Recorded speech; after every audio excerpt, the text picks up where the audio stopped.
কতদিনের ফসল? এই ফসলটা মনে করেন যে 3 মাস 3 মাসের মধ্যে শেষ। মানে ফল ধরা থাকে 3 মাস? 3 মাস, হ্যাঁ, আহ, 3 মাসের মধ্যেই শেষ। এই মালগুলা কোথায় বিক্রি করেন?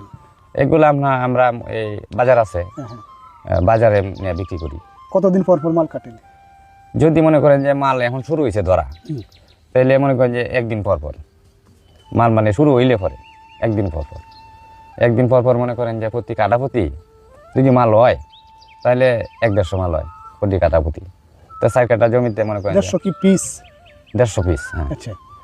প্রতি কাটা প্রতি মনে করেন যে 100-150 মাল হয় বিক্রি করি। এখন বর্তমানে কি আছে? এখন যেটা মানে ভালো মাল, এই মালটা আছে আপনার 2600-2500, আর যেটা একটু মানে কম এটা আছে আপনার 2200-2300, 2000-এর নিচেও আছে, এরকম।